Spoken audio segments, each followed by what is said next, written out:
Hello foreign friends, JR here from JRC Visa Consultancy and Immigration Services, and we're gonna talk about Philippine visa and immigration facts. On our previous episode, we have talked about the basic qualification or categories for the retirement visa or the SRRV. This visa has been one of the recommended visa by our expats, our friends who are actually taking a look at a permanent residency here in the Philippines. So the first two categories, which is the classic and the classic with pension, this category is more advantageous, or this would be a good leverage for those foreign retirees who wish to apply for that visa if they have actually served the U.S. military. But don't get me wrong. However, it does not only confine with the U.S. military. Other nationalities can also give it a shot to avail this category, not just for the U.S. Like UK, Australia, we have actually done that. All they need to do is we will do a pre-qualification if your proof of service to your military would be appropriate or acceptable enough for you to be qualified on this category. Now, what's the catch? So for the classic, it's 20 grand. For the pension, as long as you can provide with the 800, a proof of pension or a statement that you're receiving for at least 800 USD per month or an equivalent, then this category would be the best option for you if you have actually qualified for that. It's actually from 10 grand to 1500. How will you be qualified? One, you need to have a proof of service. In the case of the US military, that would be the DD-214. You need also to provide a proof of pension. It's either from Social Security, VA pension, and any other pension, provided that it is a pension. It is not an annuity or any income deriving from your investment. So that's the reason why the Philippine government or the retirement office itself will require you to present documentary requirements so that they can pre-qualify you if you are eligible to apply for this visa. Now, after that, your pension should be at least 1,000 USD. And then,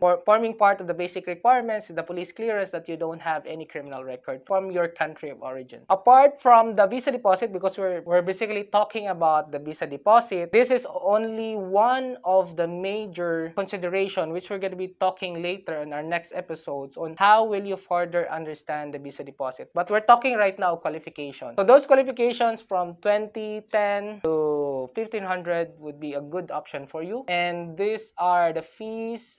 They also have application fees, one-time application fees that you will also take a look at into consideration. Should you need any further information about that, we're happy to help you out. And if it's actually a good deal for you, let us talk, and it's so that we can pre-qualify you. I hope this helps, and looking forward for you to be home in the Philippines. And don't forget, love the Philippines. And see you in our next episode. But as you love the Philippines, I hope that you're gonna love me too. So please do like, share, and subscribe so that you'll be updated on our next video. Thank you, everyone. See you, foreign friends. Bye-bye.